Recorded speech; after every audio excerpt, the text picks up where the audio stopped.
आप देख रहे हैं सिटी इंडिया न्यूज चैनल, हक की आवाज।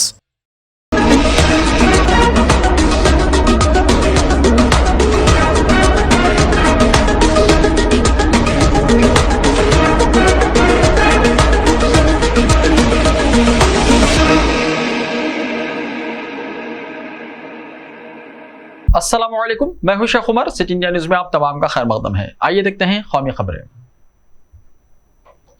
जस्टिस उदय उमेश ललित ने हिंदुस्तान के 49वें चीफ जस्टिस के तौर पर हलफ ले लिया है। सदारती महल में मुनक्किदा हलफ बर्दारी तकरीब के दौरान उन्हें सदर द्रौपदी मुर्मू ने हलफ दिलवाया। तकरीब के दौरान नायब सदर जगदीप धनखड़, वजीर आजम नरेंद्र मोदी और कई मरकजी वज़रा मौजूद रहे। इस मौके पर रुखसत पजीर chief justice N V Ramana भी मौजूद थे। ख्याल है कि chief justice N V Ramana 26 अगस्त को रिटायर हो गए। उनके बाद जस्टिस उदय रमेश को चीफ जस्टिस ऑफ इंडिया मुकर्रर किया गया है। नए चीफ जस्टिस की मुद्दत कार 3 माह से भी कम होगी और वो 8 नवंबर को अपने ओहदे से सबकदोश हो जाएंगे। नए चीफ जस्टिस ऑफ इंडिया उदय अमीश ललित 9 नवंबर 1957 को सोलापुर महाराष्ट्र में पैदा हुए थे। जून 1983 में उनका महाराष्ट्र और गोवा बार काउंसिल में बतौर वकील इंदराज हुआ। उसके बाद जनवरी 1986 में दिल्ली आने से पहले दिसंबर 1985 तक बॉम्बे हाईकोर्ट में प्रैक्टिस की।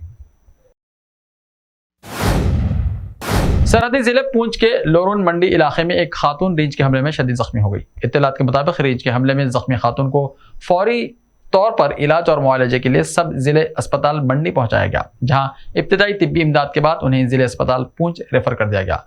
रीछ के हमले में जख्मी होने वाली खातून की शनाख्त मुफ्ती बेगम जोजा अब्दुल गनी मीर साकिना खड़पाम लोरन के तौर पर हुई है। जख्मी खातून के अहले खाना के मुताबिक वो अलग सुबह फजर नमाज की अदायगी के लिए वजू करने घर से बाहर निकली कि अचानक एक रीछ उस पर हमलावर हुआ और उसे शदीद जख्मी कर दिया। मुकामी बाशिंदों ने जंगली जानवरों के इंसानों पर बढ़ते हुए हमलों के वाक़यात पर गहरी तशवीश का इजहार किया है। वजीर आजम नरेंद्र मोदी हफ्ते और इतवार को गुजरात के 2 रोज़ा दौरे पर होंगे और भीज में तकरीबन 6000 करोड़ रुपए के मुख्तलिफ तरक्याती मनसूबों का इफ्तिताह कर देंगे। वज़ीर आज़म के दफ्तर की तरफ से फराहम करदा मालूमात के मुताबिक मिस्टर मोदी आज शाम अहमदाबाद के साबरमती रिवर फ्रंट में खादी फेस्टिवल से खिताब करेंगे। इस प्रोग्राम का मकसद खादी को मकबूल बनाना, खादी मसनूआत के बारे में बेदारी पैदा करना और नौजवानों में खादी के इस्तेमाल को फरोग देना है। इस मौके पर रियासत के मुख्तलिफ अजला से 7500 खवातीन खादी कारीगर बेक वक्त और एक ही जगह पर चरखा कटाई करेंगे। प्रोग्राम में 1920 की दहाई से इस्तेमाल होने वाली मुख्तलिफ नस्लों के 22 चरखों को पेश करते हुए चरखों की तरक्की की एक नुमाइश भी होगी। इसमें यरुदा चरखा जैसे चरखे शामिल होंगे, जो कि आज़ादी की जिद्दोजहद के दौरान इस्तेमाल होने वाले चरखे की अलामत है। वहीं पांडुरू खादी की तैयारी का लाइव मुजाहरा भी होगा। हिंदू तंजीमों ने चामराज पेट ईदगाह खेल के मैदान में गणेश चतुर्थी के त्यौहार के इनेकाद की इजाजत तलब की है और जुमे के अदालती हुक्म के साथ ही हुकूमत की जानिब से इसकी इजाजत देने का इम्कान है। कर्नाटका के वज़ीर आला बिस्वराज बोम्मई ने कहा कि रियासती हुकूमत एडवोकेट जनरल के साथ बातचीत के बाद 31 अगस्त से महदूद मुद्दत के लिए चामराज पेट ईदगाह खेल के मैदान में मजहबी और सकाफती सरगर्मियों की इजाजत देने से मुताल्लिक अदालती हुक्म को नाफिज करने का फैसला करेगी। हिंदू तंजीमों ने ग्राउंड में गणेश चतुर्थी के त्यौहार के इनेकाद की इजाजत तलब की है और जुमे के अदालती हुक्म के साथ ही हुकूमत की जानिब से इसकी इजाजत देने का इम्कान है। वाज़ेह है कि कर्नाटका हाईकोर्ट की डिवीजन बेंच ने चामराज पेट सर्वे नंबर 40 यानी ईदगाह खेल के मैदान के बारे में एक हुक्म जारी किया है, जिसमें हुकूमत से एक मुनासिब फैसला लेने को कहा गया है और इसका तज्जिया किया है कि हमारा मुल्क किस तरह कसीर मजहबी है। इस सिलसिले में वज़ीर आला ने मजीद कहा कि हम अदालती हुक्म का मुकम्मल मुताला करेंगे और इस पर अमल दरामद के लिए एक मीटिंग करेंगे और इसके मुताबिक फैसला करेंगे। शिवसेना के सदर उद्धव ठाकरे ने जुमे को मराठा तंजीम संभाजी ब्रिगेड के साथ पार्टी के इत्तेहाद का ऐलान किया। ये एक ऐसे वक्त में आया है जब ठाकरे की क़यादत वाली पार्टी महाराष्ट्र में एकनाथ शिंदे की बगावत और इख्तिदार में आने के बाद के असरात से निपट रही है। ठाकरे ने यहाँ नामानिगारों को बताया कि संभाजी ब्रिगेड के साथ इत्तेहाद नजरियाती है और ये आइन और इलाकाई फ़ख्र को बरकरार रखने के लिए किया गया है। अपने साबिक इत्तेहादी पार्टनर बीजेपी पर तंज करते हुए उन्होंने कहा कि कुछ लोग जो समझते हैं कि जमहूरियत का मतलब इलाकाई पार्टियों और इलाकाई शनाख्त को तबाह करना है, वो बेकाबू तरीके से बर्ताव कर रहे हैं। कांग्रेस ने जुमे को कहा कि यह इंतहाई अफसोसनाक और बदकिस्मती की बात है कि इस्तीफा उस वक्त हुआ जब कांग्रेस महंगाई, बेरोजगारी और पोलराइजेशन के खिलाफ लड़ रही है। गुलाम नबी आज़ाद के पार्टी की बुनियादी रुकनियत समेत तमाम ओहदों से इस्तीफा देने के बाद पार्टी के जनरल सेक्रेटरी जयराम रमेश ने कहा कि इस्तीफे में जो बातें कही गई हैं वो हक़ाइक़ पर मबनी नहीं हैं। इसका वक्त भी सही नहीं है। जब ये इस्तीफा आया तो उन्होंने कहा, हमें तवक्को थी कि आज़ाद जैसे सीनियर लीडर अपोजिशन की आवाज़ को तक़वियत देंगे। गुलाम नबी आज़ाद ने जुमे को पार्टी के तमाम ओहदों और बुनियादी रुकनियत से इस्तीफा दे दिया है। वज़ीर आज़म नरेंद्र मोदी आज से गुजरात के 2 रोज़ा दौरे पर हैं। वो आज शाम तकरीबन 5:30 बजे अहमदाबाद के साबरमती रिवर फ्रंट पर खादी फेस्टिवल से खिताब करेंगे। वो साबरमती रिवर फ्रंट पर एल्स ब्रिज और सरदार पुल के दरमियान अटल फिट ओवर ब्रिज यानी बालाई गुजरगाह का भी इफ्तिताह करेंगे।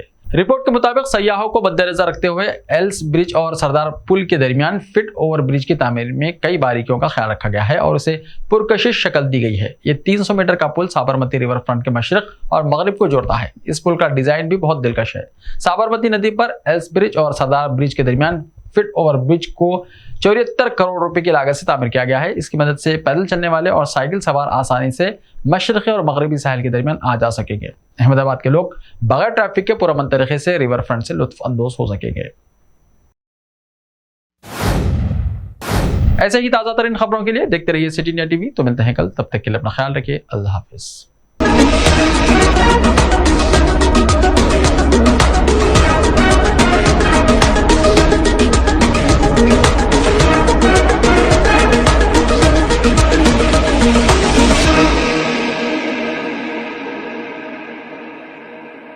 सिर्फ ख्वाबों से नहीं, घर बनते हैं इरादों से।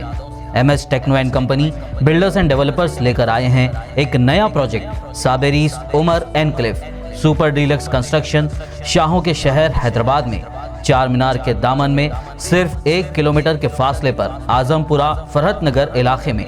Booking start. मजीद तफसीलात के लिए रब्त करें 9959023786 9959023786 9581528002 9493854625। Are you looking to build your dream project, but construction costs and time are a big hurdle standing in your way? If yes, then you are at the right place, because Cosmolite AAC lightweight block is a game changer in the construction industry. Our innovative technologies and highly experienced team can help your dreams come true. With our proven strategies, Cosmolite AAC block cuts down the requirements of steel and cement by 20%, saving 30% on construction costs and reducing construction time by 25%. Major builders and contractors have already switched over to Cosmolite AAC blocks because of the structure saving. Acoustic insulation, faster construction, lightweight, waterproof workability and flexibility, earthquake resistance and pest resistance. Cosmolite is all set to emerge as South India's most preferred brand in AAC lightweight block. So, what are you waiting for? Let's build with Cosmolite and stay happy, because we don't only build structures, we build happiness. Cosmolite, light up your life.